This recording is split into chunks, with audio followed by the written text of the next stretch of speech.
Hello guys, তোমরা কেমন আছো? আশা করি সবাই ভালো আছো। প্রতি সপ্তাহের মতো একটা ভিডিও নিয়ে চলে এলাম। আর সারা সপ্তাহ মিলে আমি ভিডিওটা তোমাদের সাথে শেয়ার করি, কারণ প্রতিদিনের ভিডিও এখনও পেরে উঠি না টাইম করে। যাই হোক, এর পরে দেবো আস্তে আস্তে। আর দেখো, আজকে একটু বাইরে গেছিলাম, একটু মেয়ের জন্য একটু শপিং করতে। তো গিয়ে মেয়ে বললো, মা বিরিয়ানি খাবো। আর বিরিয়ানিটা আসলে সবাই ভালোবাসে, আর আমারও খুব প্রিয়। তো চলো, ওর জন্য বিরিয়ানি এনেছে, আর সাথে এনেছি তোমার ডিমের কারি। আর ডিমের কারিটা এই কারণে এনেছি, আমার দুই মেয়ে তো বড় তোমার চিকেন খায় না, চিকেন মটন কিছুই খায় না। তো যার জন্য ওর জন্য আলাদা করে ডিম আনলাম। আর ও বিরিয়ানি খাবে না, আর ওর জন্য এনেছি, ওর জন্য পোলাও এনেছি। আর দেখো, এই বিরিয়ানিটা কিন্তু দেখো খুব লাইট বিরিয়ানি। আর আমাদের এইদিকে একটা দোকান আছে একটু বাড়ি থেকে দূরে, এই বিরিয়ানিটা আমার খুব ভালো লাগে।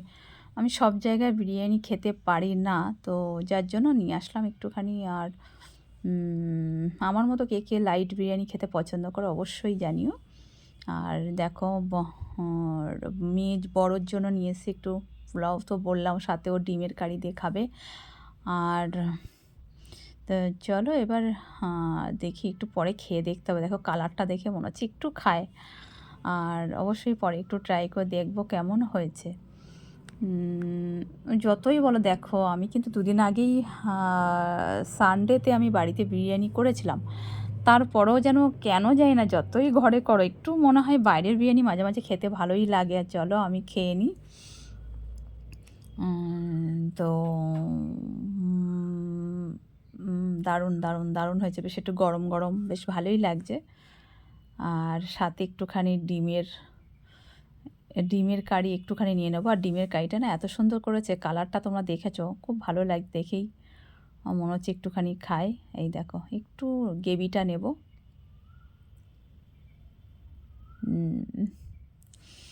তো গ্রেভিটা দেখেই মনে হচ্ছে, দেখি খেয়ে দেখি। ভালো হয়েছে, দেখেই মনে হচ্ছিলো যে বেশ এটা ভালো, কালারটা খুব সুন্দর হয়েছিল। তো যাই হোক, আমি খেয়ে নিচ্ছে। দেখো খুব খিদা পেয়েছে, মেয়েদেরকে খেতে দিয়ে দিলাম। আর এই দেখো, এইবার একটু পোলাওটা একটুখানি মুখে দিয়ে দেখবো কেমন হয়েছে।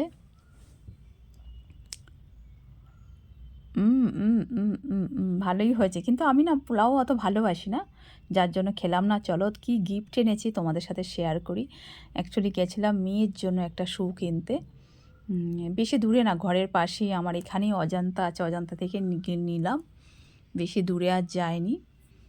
তো এই দেখো, এই জুতোটা না, এই হাওয়াই চটিটা একটু ফ্রি বলতে কেমন পেয়েছি তোমাদের সাথে বলছি, দাঁড়াও।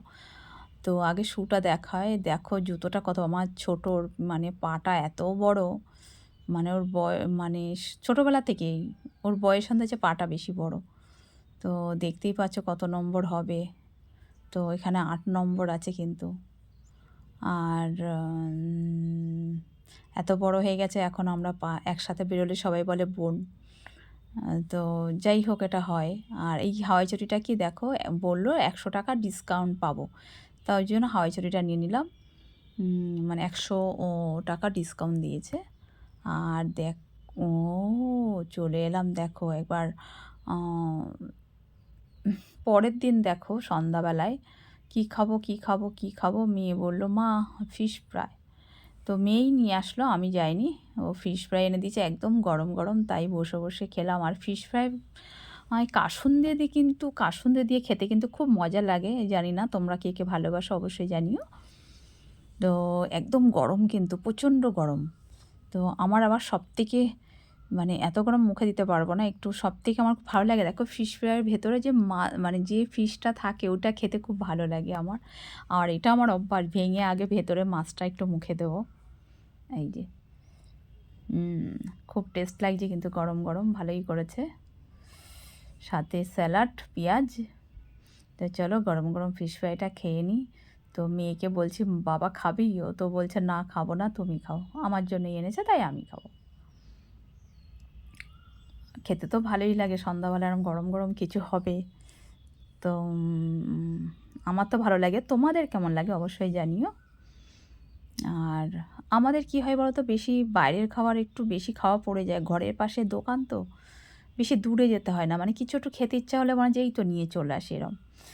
যাই হোক, এবার দেখো সকালবেলা উঠে ঘুম থেকে উঠে পরের দিন তো উঠেই আগে রান্নাঘরে যেতে হয়। এটা সব মেয়েদের ধর্ম বলতে পারো, এটা কর্ম বলতে পারো, যা খুশি বলতে পারো, যে ঘুম চোখ খুলেই আগে রান্নাঘরে যেতেই হয়। তো সকাল সকাল ঘুম থেকে উঠে পনির কাটতে বসে গেছি। তো এটা যেহেতু আজকে মন্ডে, আর তোমার আজকে আমাদের নিরামিষ হয় মন্ডেতে। তো যার জন্য আজকে পনির হবে, পনির আর চানা হবে। তো আজকে পনিরটা সকাল সকাল উঠে কাটতে বসে গেলাম। তো চলো তোমাদের সাথে আজকে শেয়ার করব পনিরটা কিভাবে রান্না করব। আর করব তোমার অনুষ্ঠান বাড়ির মতো, মানে এখানে কোনো হলুদ দেবো না, জাস্ট একটু সাদা হবে। আর মানে পনিরটা এমনভাবে করব যেটা তোমার রুটি দিয়েও খেতে ভালো লাগবে, আবার ভাত দিয়েও খেতে ভালো লাগবে। আজকে আমরা খাবো ভাত দিয়ে। তো চলো, পনিরগুলো কাটা হয়ে গেছে দেখো। একটু হালকা সাদা তেল দিয়ে করতে পারলে ভালো হতো, আমার সাদা তেল নেই। তো একটু হালকা করে পনিরটা, কিন্তু বেশি ভাজবো না, দেখো হালকা লাল হবে। বেশি ভাজলে কি পনিরের টেস্ট চলে যায়। আর আলুটা একটু ছোটো ছোটো করে আলু দিলাম। আর এখানে দেখো চারমগজ, আর নিয়েছি কাজু, আর নেবো একটুখানি পোস্ত। আর এর সাথে দেবো একটুখানি আদা কুচি দেবো, একটুখানি দেবো আদা কুচি। আর এদিকে টমেটো আর ক্যাপসিকাম কেটে নিলাম। এবার দেখো, এই আগে শুকনোটা পেস্ট করে নিয়ে একটু আদার টুকরো দিয়ে দিলাম, আর টমেটো দিয়ে দিলাম, আর কাঁচা লঙ্কা দেবো, কাঁচা লঙ্কা দিয়ে দিয়েছি, আর একটু পেস্ট করে নেবো জল দিয়ে। আর এখানে দেখো দিয়ে দিয়েছি দারচিনি আর লবঙ্গ, না হ্যাঁ লবঙ্গ, না সরি লবঙ্গ না, এলাচ। এটাই ভুল করে ফেলি, এলাচ দিয়ে দিলাম, একটুখানি ফোড়ন দিয়ে নিলাম। এর মধ্যে দিয়ে দেবো এই যে মশলাটা করে নিয়েছি। তো মশলাটা এর মধ্যে দিয়ে নেবো, একটু ভালো করে কষিয়ে নেবো। যেহেতু এখানে সর্ষে নেই, কোনো ব্যাপার নেই, অনেকটা টাইম ধরে কষিয়ে নেবো। আর অল্প একটু জল দেবো, আর এর মধ্যে দিয়ে দেবো একটু লবণ, আর একটুখানি দেখো এখানে কিন্তু কোনো হলুদ কিন্তু দিইনি, যেহেতু সর্ষের তেল বলে একটু কালারটা হলুদ হলুদ হয়েছে হালকা। আর সাদা তেল হলে আর ভালো হয়। আর আমি না যে কোনো সবজিতে চিনি খাই না, বাতাসাই বেশি ব্যবহার করি, যার জন্য চিনির জায়গায় বাতাসা দিলাম, তোমরা চিনি দিতে পারো। আর এখানে দিয়ে দেবো একটুখানি কাশ্মীরি লঙ্কার গুঁড়ো। কাশ্মীরি লঙ্কার গুঁড়োটা দিলে কি কালারটা বেশ সুন্দর লাগে। আর এখানে দেখো একটু জল দিয়ে ভালো করে কষিয়ে নিয়েছি, অল্প অল্প জল দিচ্ছে আর কষানো হচ্ছে কিন্তু। আর অতিরিক্ত তেল কিন্তু আমি দিইনি, আমি একটুখানি তেল খুব কম খাই, মানে অতিরিক্ত তেল খায় না, মিডিয়াম। তো তোমরা এইভাবে করবে, করে খেয়ে দেখবে কিন্তু অবশ্যই। আর এর মধ্যে দিয়ে দেবো কষাতে কষাতে একটু ক্যাপসিকাম দিয়ে দিলাম। তো চলো এবার অন্য একটা পাত্রে আমি কড়াইতে গরম জল করে নিয়েছিলাম, আর গরম জলের মধ্যে মশলাটা দিয়ে দিলাম। দিয়ে এবার দেখো আলুটা দিয়ে দিয়েছি আগে, আলুটা একটু যেহেতু সেদ্ধ হবে। আর পনির দিয়ে দিলাম। আলুটা এখানে তোমরা আলু নাও দিতে পারো, আমি একটুখানি যেহেতু একটু বাড়ানোর জন্য আলুটা দিলাম। আর মেয়ে একটু আলু খেতে পছন্দ করে, তার জন্য দিই, তোমরা আলু ছাড়াও করতে পারো। আর এই পনিরটা কিন্তু এত টেস্ট হবে, মানে তোমরা আরেকটু গ্রেভিটা একটু কম রাখতে পারো। আমি জাস্ট একটু গ্রেভিটা রেখেছি, কেন ভাতে খাবো তো তার জন্য। আর রুটি দিয়ে খেলে এতটা গ্রেভি লাগে না, আরও কমে যায়। অবশ্যই এটা টেনে নেবে, এতটা গ্রেভি থাকবেও না। আর এই যে কালারটা দেখেছো, আর এর মধ্যে একটু দুধ দিলে বেশি ভালো হয়। আজকে আমার বাড়িতে দুধ নেই বলে দুধ দিতে পারলাম না। তো অবশ্যই তোমরা করে খেয়ে কেমন হলো অবশ্যই কমেন্টে জানাবে। বাই, সবাই ভালো